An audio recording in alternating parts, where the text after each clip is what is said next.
Le stoïcisme enseigne que l'homme sage, l'homme bon, le philosophe, est celui qui vit en accord avec la nature. Il ne craint qu'une seule chose, abandonner sa responsabilité morale. Il n'a pas peur de la douleur. Il n'a pas peur de la mort. Il n'a pas peur de la pauvreté.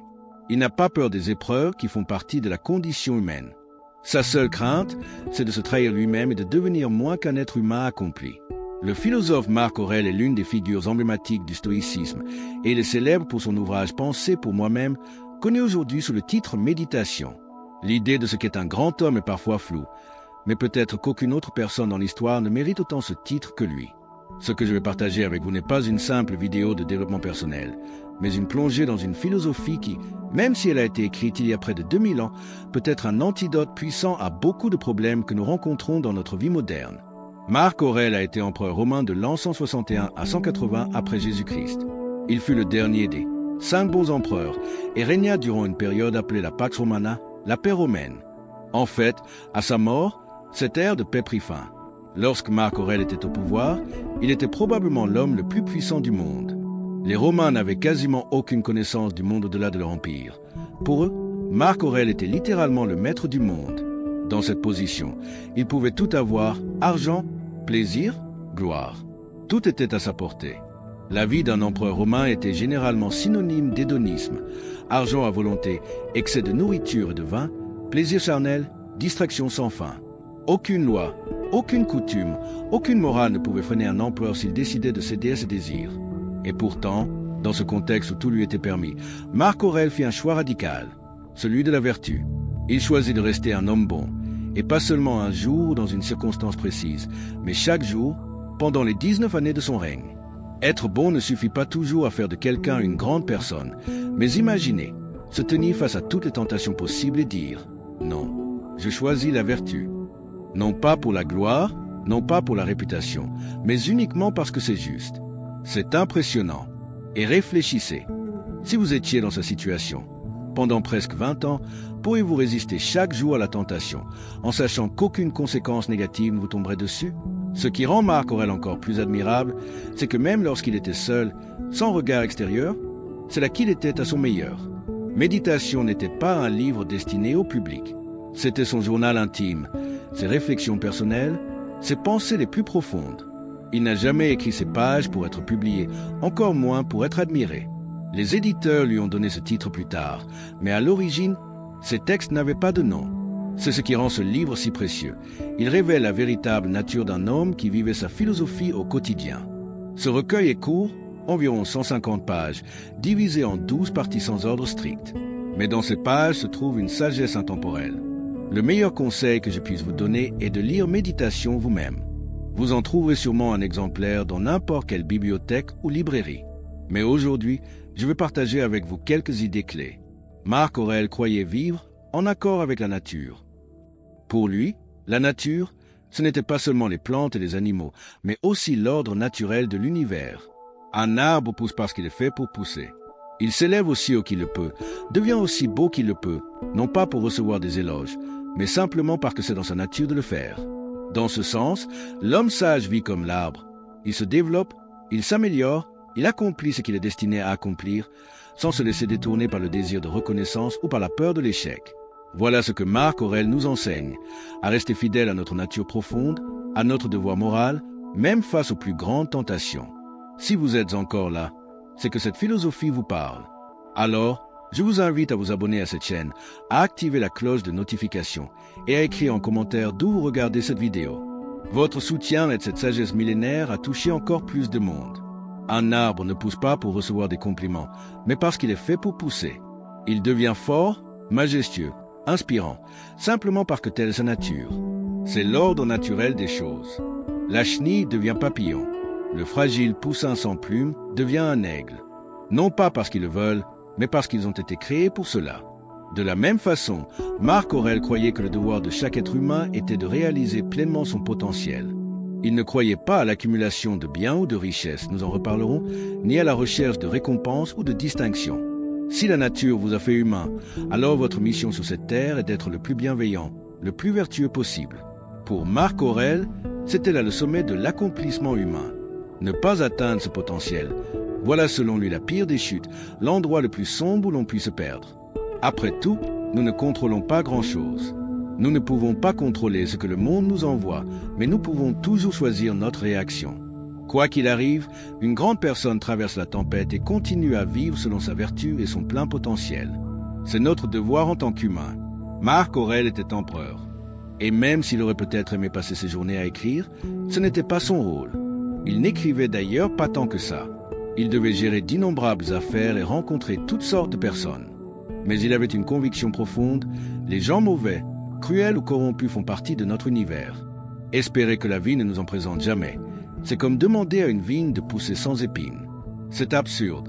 Pour lui, ces personnes existent et feront partie de votre chemin. Il croyait cependant à la bienveillance et pensait que personne ne voulait volontairement faire le mal. Quand quelqu'un agit mal, c'est presque toujours par ignorance. On peut parfois enseigner à ces personnes, mais ce n'est pas toujours possible.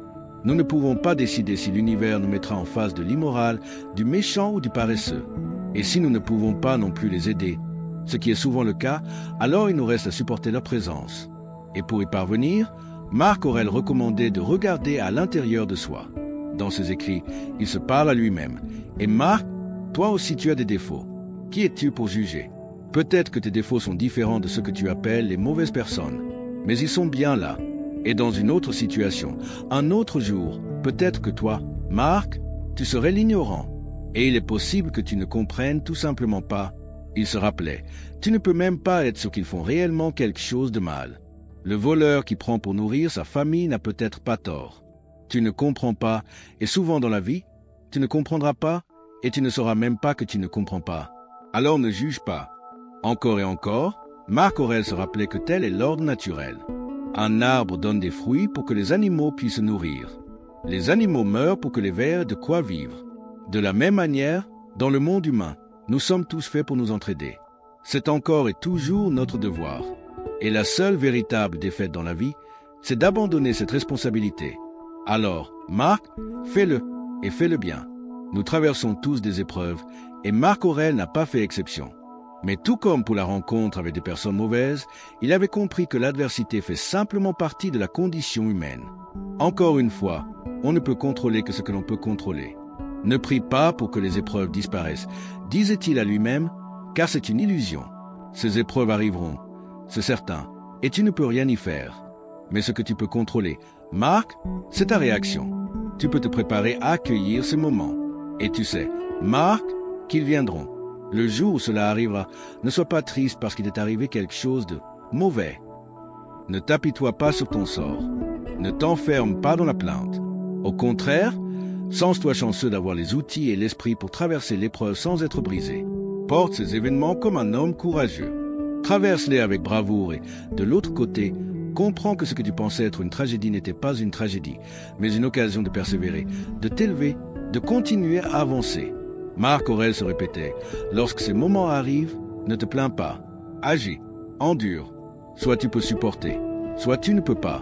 Et si un jour arrive un événement que tu crois insupportable, alors, Marc, ne te déshonore pas. Tous les hommes meurent, mais tous ne meurent pas en se plaignant. Marc Aurèle était un homme d'immense richesse, mais il ne pensait pas que cela soit un problème. Contrairement à certains philosophes qui méprisaient les biens matériels, il se montrait simplement prudent dans sa relation à ce qu'il possédait. Il aurait pu avoir tout ce qu'il voulait, argent, palais, œuvres d'art, vins rares, mais il choisit de ne pas s'y attacher. Il se disait, Marc, ne rêve pas de choses matérielles que tu désires. Elles sont vides de sens. Elles ne t'aident pas à atteindre ton potentiel. Réfléchis plutôt à ce que tu as déjà et apprécie-le. Souviens-toi à quel point tu en aurais envie si tu ne l'avais pas. Mais prends garde, Marc, à ne pas accorder tant de valeur à ces choses que tu serais désespéré si elles disparaissaient. Elles ne comptent pas. Elles sont agréables, oui, mais elles ne comptent pas.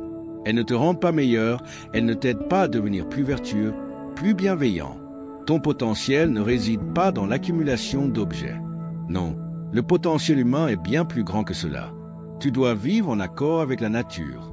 Marc Aurèle passait aussi beaucoup de temps à réfléchir à la mort, tellement que ce serait impossible de parler de lui sans aborder ce sujet. Et sa vision était simple, elle vient, que tu le veuilles ou non. Il se répétait encore et encore que c'était hors de son contrôle. Alors pourquoi gaspiller sa vie à craindre la mort ou à se tourmenter sur la faim?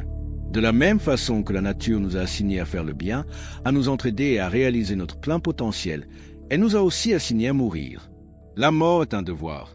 Donc, tant que tu es là, vis, sois bienveillant, sois bon, remplis ton rôle dans la nature, et ensuite, meurs, car la mort fait aussi partie de ce rôle. Avec quelques autres penseurs, Marc Aurèle fut l'un des précurseurs de ce qu'on appelle aujourd'hui le stoïcisme.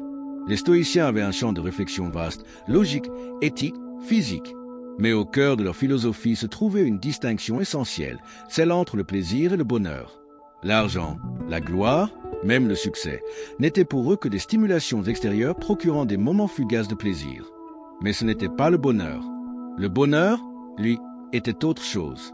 Ce n'était pas un instant, mais un état d'être profond, qui ne venait que de l'intérieur. Il ne venait pas du fait d'être empereur, comme dans le cas de Marc Aurèle. Il ne venait d'aucune possession, d'aucun pouvoir terrestre. Les stoïciens disaient, pour atteindre le bonheur, vis une vie de vertu. Continue à t'améliorer et deviens tout ce que tu peux devenir. La seule véritable défaite, la seule vraie douleur, la seule tristesse qui mérite d'être crainte, c'est de te trahir toi-même, de ne pas réaliser ton potentiel. Car être grand n'est pas un luxe, c'est ton devoir, c'est ta nature même.